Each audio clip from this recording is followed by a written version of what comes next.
रूखी सूखी खा लेंगे, नादामन गैरत छोड़ेंगे। अब गुलामी नहीं चलेगी, नहीं चलेगी, नहीं चलेगी। تاسو کې سیاسي لګم شعوري نو تاسو به هغه دغه غلطو ازاله کوئ. په دې ټایم کې ډېر ملګري تاسو ګورئ یاره هر سړی دا وایي چې دا موږ عمران خان سپورټ کوو، خو د خپلې امپیا یا د خپلې مینې یا کوم موجوده چې دا نه سپورټ کوو. دا به تاسو په هر ځای کې دا اواز اورئ. موږ دا هم سپورټ کوو خو په یو شرط، او هغه شرط دا دی چې تاسو راشئ ورکر له او ورکر مطمئن کړئ او چې کومې غلطۍ ستاسو نه شوي د هغه غلطو اعتراف وکړئ.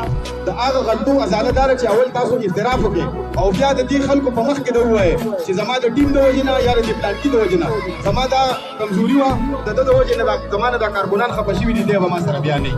هغه خلک دې لرې کړي د ځان نه، هغه د غوږ هغه کم د هغوی چې هغه هغه د ځان نه لرې کړي. انشاءالله تعالی دا ورکر مخکې مو سره ولاړو بیا به مو وي. بل آخري خبره کوم پارلمنټیرین ته، که چېرې تاسو غواړئ چې موږ د عوامو پلاران یو، موږ دې په حکمرانۍ کې ورکوم او موږ د عوامو خدمت کوو، موږ د عوامو پلاران یو. نو دا ورکر ځان له پلاران کوي، به تاسو د عوامو پلاران یو. که چېرې تاسو دا ورکر بېعزته کوئ او دوی تاسو هېڅ نه ګڼئ، دا تاسو اګنور کوئ، نو دا یاد ساتئ چې مخکې خو رالی د عمران خان په نوم باندې، خو دې پېر هم د ټکټ نه مخکې لوبه خرابه ده. اول خو دا ټکټونه ډېر لرې دي، خو دا تاسو یاد ساتئ په دې ټایم کې هم خلک د عمران خان سره ولاړ دي، د هغه جلسې لم ځي، د هغه مظاهرې لم ځي، د هغه درنې لم ځي. که چېرې د ټکټ خبره راغله نو انشاءالله تاسو بیا وګورئ چې دا پلیټفارم تاسو له څنګه